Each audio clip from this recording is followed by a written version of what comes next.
Good morning, Las Vegas. Thank you for joining us today on Realty Check, your local Las Vegas real estate news commentary show where we talk about what's happening in real estate from the professionals. So you get the actual news first here from us.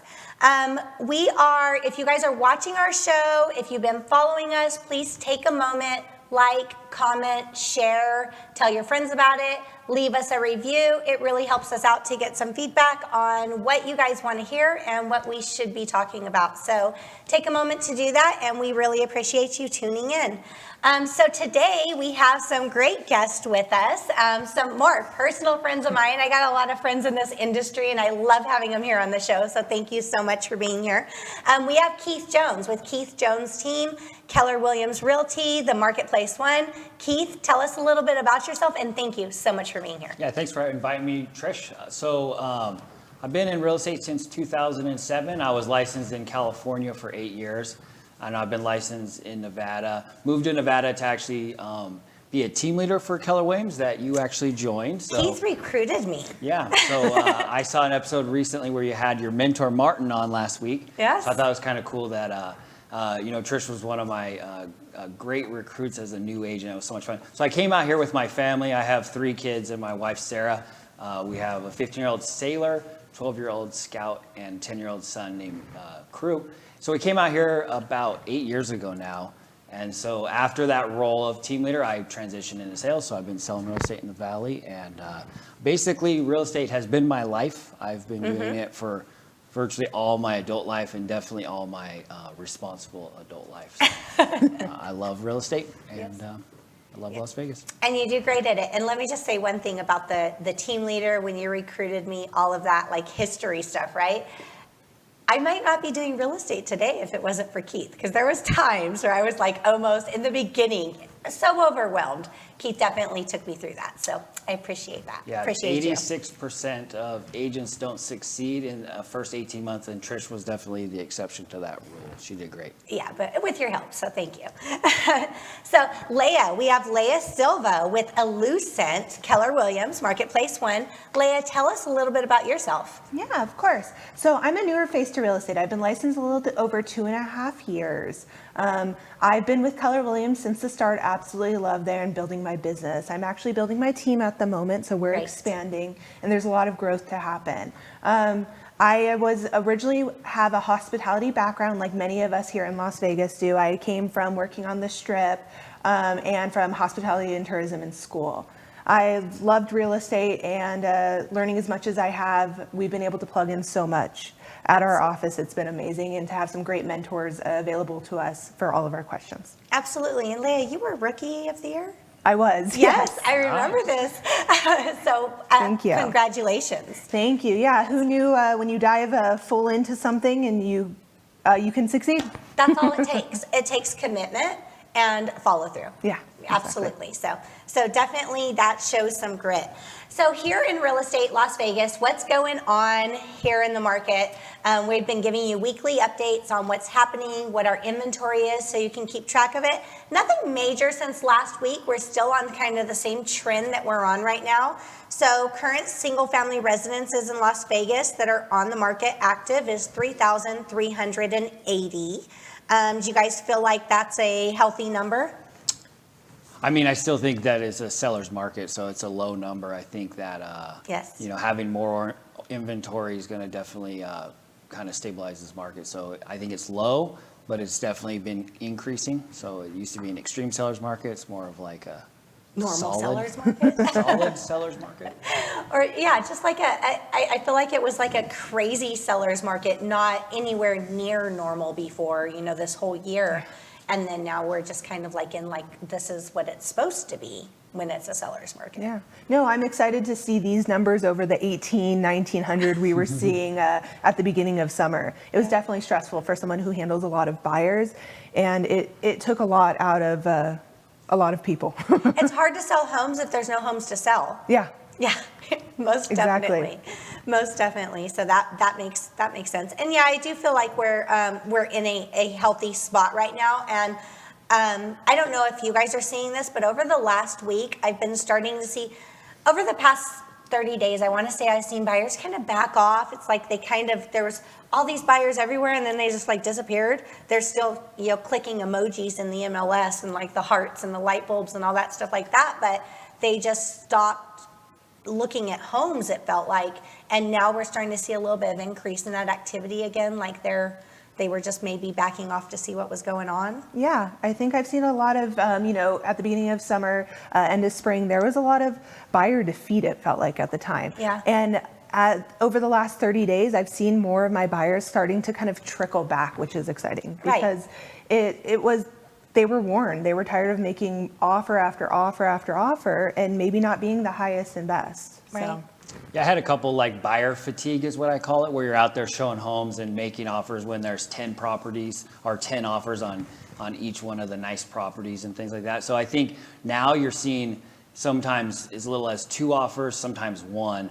But some buyers are excited the fact that there's only 3 or 4 offers and it gives them a better chance to compete. And then, on the other side, like sellers, they may not be getting the exact same terms. Like this whole year, getting rent backs, like 2 weeks, 30-day rent backs was like so easy just to almost verbally agree and get that counter and accept the best offer because people were fighting against 10. So it's still a great seller's market when you can get 4, 5, 6 good offers for a well-priced listing, yet it definitely is different than the 12 offers in the first weekend and 4 people not even seeing the house. Right. And still being excited and not, having certain contingencies involved. It was pretty intense earlier this year.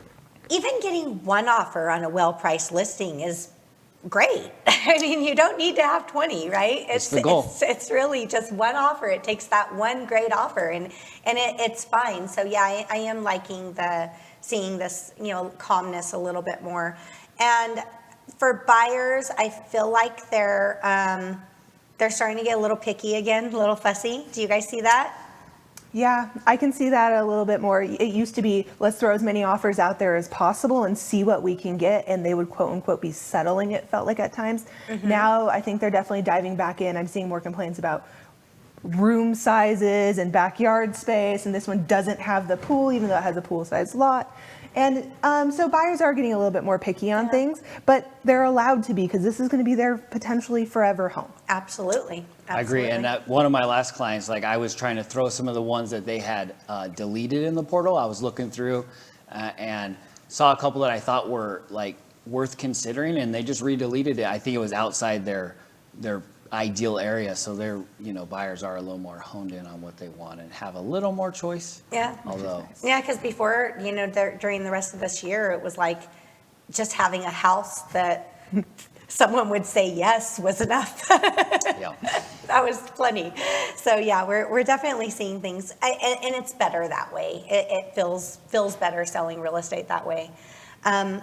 Current price reductions. So over the last 7 days, we've had 548 price reductions. So a little bit down from what it was last week.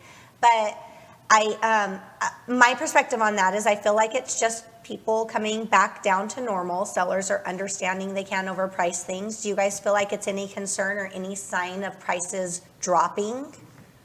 Well, I think with how originally we had buyer fatigue and now buyers are starting to come back. So I can see that we may have less price reductions now that buyers are coming back into the market. Mm-hmm. But at that same time, we have to take into consideration some of these sellers had really overpriced their homes and they were not, may have not been feasible. And so now some of those really overpriced homes will be sitting longer and I would anticipate more price reductions around those. Right. I agree with that too. And so like 6 months ago when you're taking a listing, like you can just slap a price tag and see what happens and then have a conversation where maybe 2 weeks later you would adjust. And a lot of times you could be super aggressive above comps and you wouldn't have to adjust. So I think now setting sellers' expectations of, yes, we can still attempt record-setting prices in this neighborhood, yet we need to get our buyer because you need to be wherever they, whatever their motivation is. So I think the motivated sellers are coming to grips with their new reality that we're in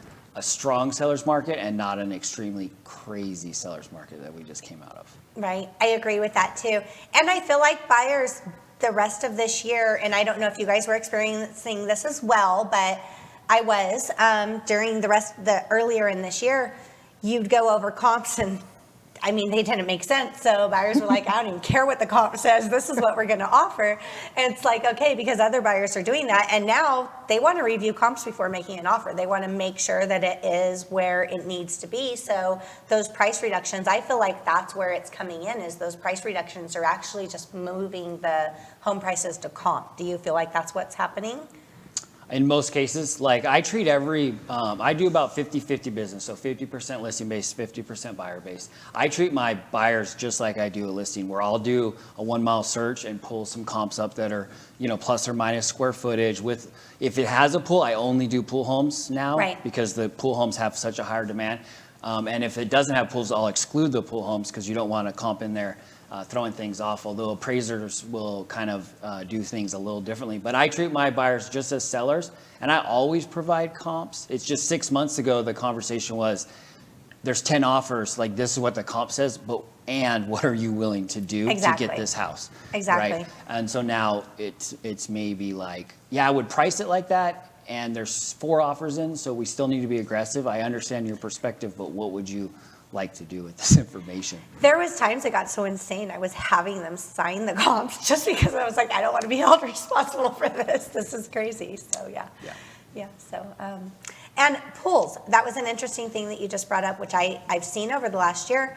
Pool values, and I'm not quoting values as like solid in stone, of course, that's appraisers' jobs, but pool values, on average, they were averaging around $20,000 that appraisers would give for pool values. And over this last year, I've seen that more around $40,000 to $50,000 on average.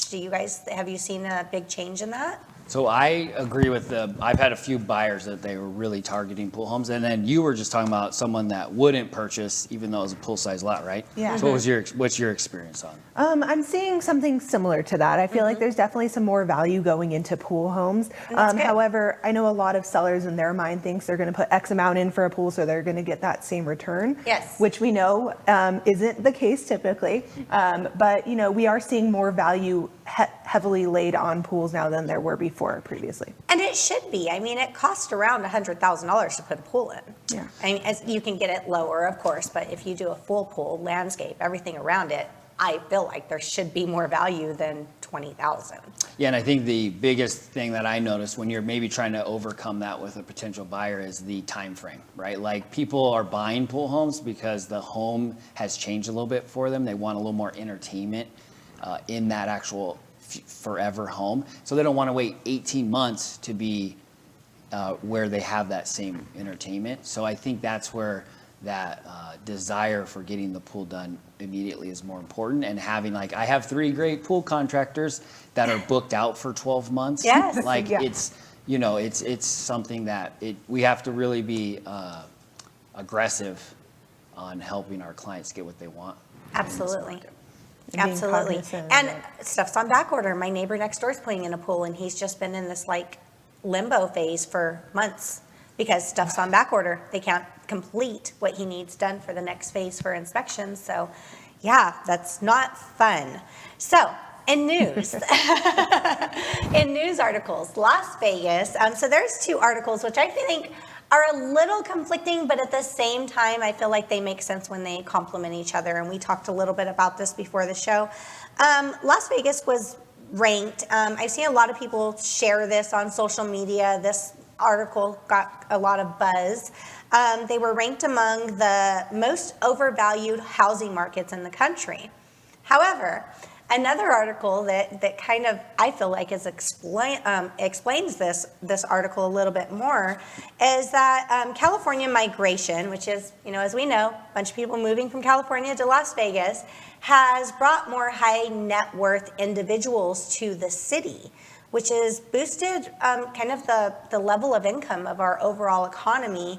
And what are your thoughts? Do you feel like our market is becoming overvalued, or do you feel like it's really substantial right now because of the different net worth individuals that are coming to the city? You want to share your perspective first? Or? Sure. Overall, I don't know how it will maintain, right? It's great to start seeing all of these California buyers coming in. They're working remote now. They're able to work from where they like. Living expenses here in Vegas are a lot cheaper than California, that's for sure. Our taxes here, things along those lines. But at the same time, I'm not sure how strongly that will hold. I look at it as Apple is bringing people back to the office. I've thought about that. Yes. And to have that large of a company demanding to have hit their employees back in person, how long is virtual going to last? I feel like in those who are now adjusted to the virtual remote work life, they may not accept a position that isn't virtual, which would be great, but then how long are those jobs really going to last? I think maybe you'll have about 2 to 4 years. Right. That is a very interesting point. And part of that is also, I feel like this whole remote thing, we were thrown into it. It was kind of a trial, right? It was just, let's see if it works. On one hand, the businesses, they have these big, huge, corporate buildings and everything like that. They cost a lot of money, and having people work remote, I'm sure, is tremendous savings on them. But does it work? Or can you hold your employees accountable remotely as much as you can with them there and being present? So Keith, what's your perspective? So yeah, I think, one thing I've been saying to a lot of my buyers and sellers is my crystal ball has been really foggy over the last year, because it was really hard to predict what's happened through the pandemic period. Now, I do think that you're going to see a shift for the workforce working from home. I think that it might be the percentage could change. Like, will it be, a third more that do it, or 25% or 10%? But it still does shine a light on places like Las Vegas. If someone can move out of the Bay Area to Las Vegas and still work for their tech company, which the tech companies are the more likely ones that are creating tech that has to do with virtual working, and they're going to continue to adopt that for their workforce. I think that someone that can move here, if they can get paid in Nevada and not have to pay the taxes, that's going to be huge. So now you have it's maybe changing the face of our industry in Vegas. Like, Vegas has really grown up. Like, you were born and raised, right? Yes, it has grown up a lot. It was So, just a little casino town when I was a kid. Just, industry workers, and that was it. That's all. And so that casino industry has created some great opportunities to have no state income tax. And when people are looking at that pay raise just from moving into our state, or if they can base their company here, I think it's kind of what's changing the face here. Now, the jobs when you work in San Francisco, you get paid tremendously more. So as our higher net worth or higher employment average salaries increase, it's going to increase the rents, and it's going to increase the prices of homes. So I think that personally, it's creating a big stability for the Vegas Valley, and we're going to continue to grow. Right. It's just maybe what happens over the next couple of years is going to be hard to see, like how many people will work remotely, how many people will stay. What I guarantee is that the people that are buying these homes right now, if they stay on for 5 years, are going to be super excited about the decision they made. Because a year ago, I did lose a couple buyers that decided to rent for a while, and I think they made a big mistake. And they're getting back into the market in the near future, and they'll probably pay what they have to, or maybe they'll wait another year. But I don't think that it's going to be a brighter spot in a year. I think it's going to be, a great time to sell. And it's still a good time to buy. Yeah. And I don't feel like prices are going to go backwards. I just don't see that happening. I mean, it happened one time, in we all know 2008, 9, 10, all those years, prices went backwards. I don't think we'll ever see that again in our lifetime. And it's just the cost of living, inflation, all of that. I mean, my grandmother bought her home in the 50s for $50,000, and we'll never see that again. It was an amazing home, but we are never going to see that again. I just don't see that happening. I think that with cost of living and inflation, prices are where they are. They may not raise. They could. I mean, my personal opinion or perspective on it is I think that next spring we're going to see another increase. But my crystal ball is also not working. So it's, I don't know where we're at with that, but I don't see us going backwards. I think that once we're here, we're here to stay. Do you guys agree with that? So I have a weird personal opinion on this, and it's going to be completely based off of a personal perspective. That's that I would why like I to like share. having other perspectives here. So yes, please share. Here's what I've noticed. I've been in Vegas for like 8 years, and what I realized is Vegas grew in bands. So you had these amazing houses that were like late 90s, and then a new band of homes in 2000, and then the 2010 homes, and now the 2020 homes. And each time the edge of town has been the most desirable. Of course. And so what I tell people is that the edge of town is where, if you want a good long-term and the best neighborhood, like for school districts, might be where you might desire. That's typically where the good school districts, other than in Henderson, where like Coronado, and they're not building anything in Coronado, so try to find a home there is good like, luck. yeah, you're gonna probably have to remodel. But it's a great high school, and that's why people want to be there. Anyway, is eventually it's gonna stop growing. I think Vegas is gonna have to stop growing at some point because of water.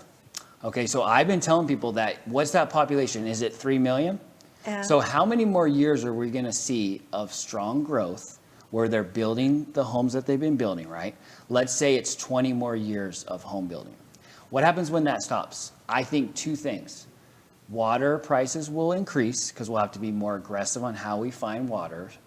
And prices are going to continue to rise at a rapid pace because Vegas is an international town.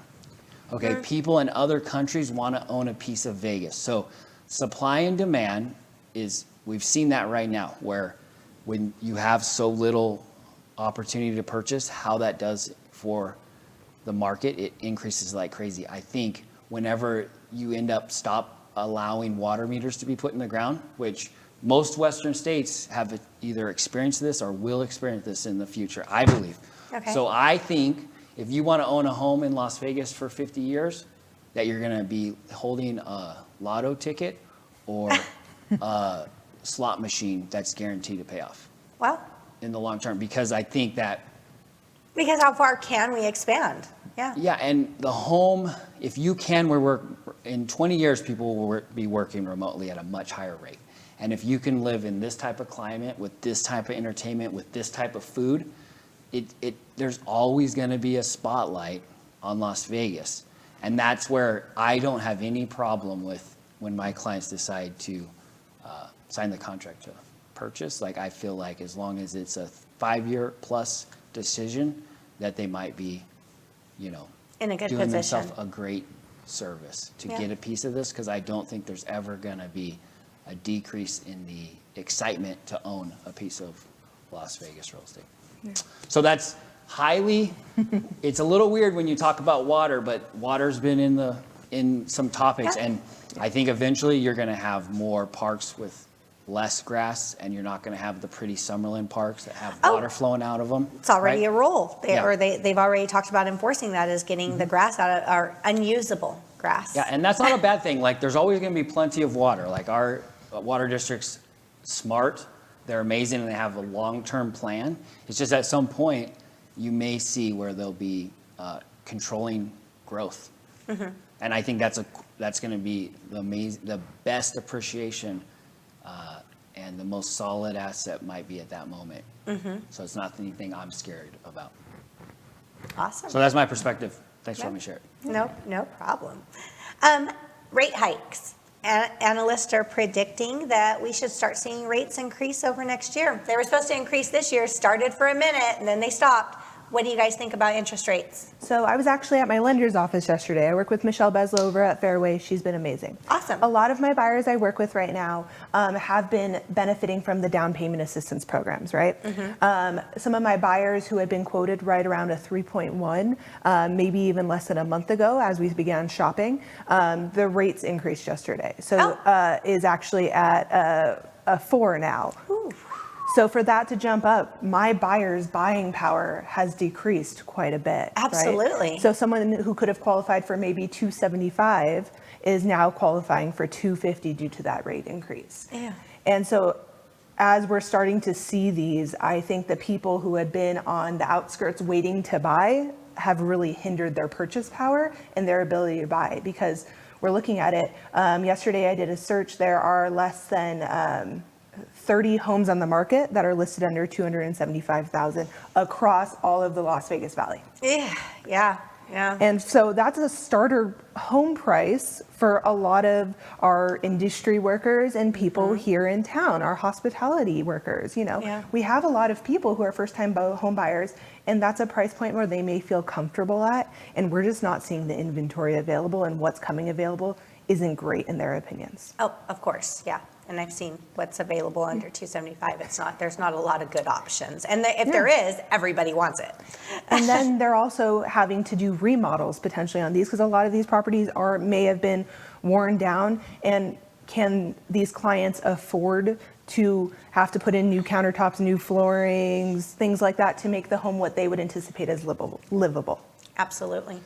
So yeah, I think that we've just went through another historically low interest rate period, and it's like people locking in at 2.5, 2.75, 3%. That's like unheard of. Now, Gary Keller, the founder of Keller Williams, I like his perspective. I always watch like his updates like on the economy and what the real estate market's doing, because I feel like he does a ton of research, and so he's typically my number one source and what I'll kind of bounce other articles on.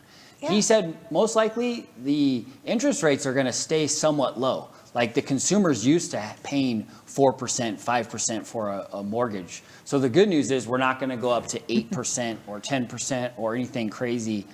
I don't think ever again, most likely.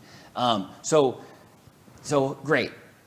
Maybe 4.5 is where it gets to next year or the year after that. The challenge is the difference between a 3% 30-year loan and a 4.5% loan. You would need prices to decrease by 20% to be able to pay the same amount. And when you're buying a house, it's not what you pay for it is super important.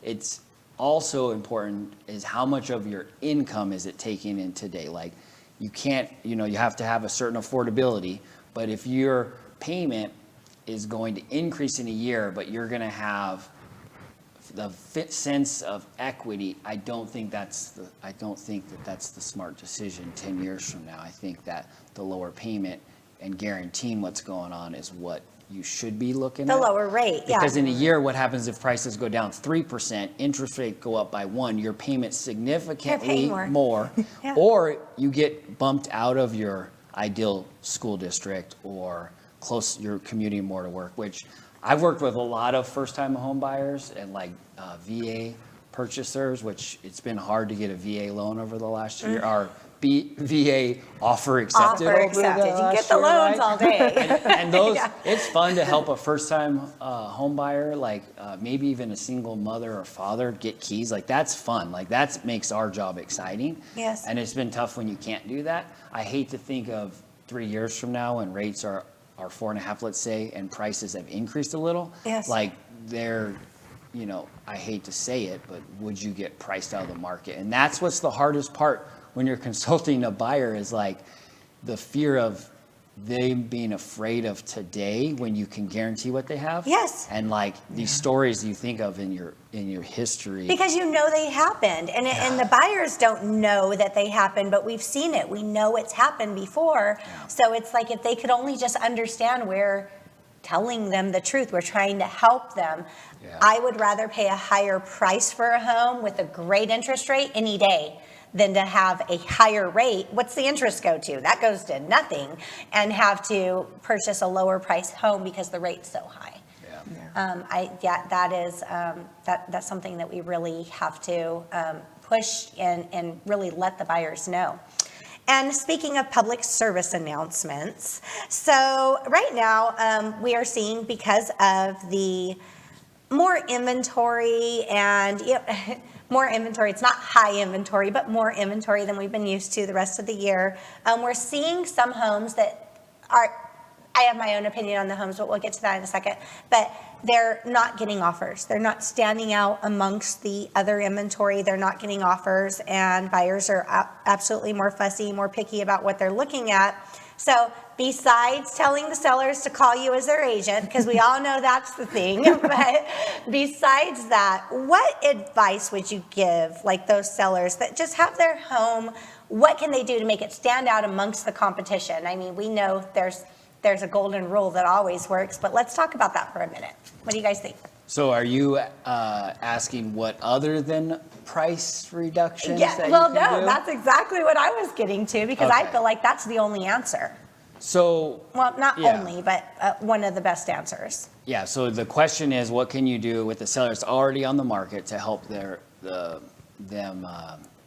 stand out? in What the market? advice could you give them on if their home's not getting showings, it's on the market, they are, and they're just wondering what they should be doing? Okay, so they could adjust their price, they could adjust their presentation, adjust the access, right? Like if a home has to have a 24-hour notice or 4-hour notice, like a home that is ready and being able to show at any time could be, it's easier to show.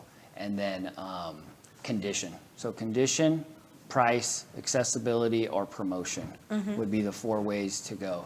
Typically, when you're on the market, price is going to be the one that you're going to need. You need to find the right price that will engage buyers to actually make an offer. And what I always do, I was thinking about this, is I had a guy named Tim Parrish at my first Keller Williams in Paso Robles, California, and he always talked about when he was listing, he would tell them, we don't want to be the stale donut. And on the shelf, like no one wants a stale donut on the shelf because they're going to want it for half price. So you got to be careful. And in this market, it used to be like 21 days.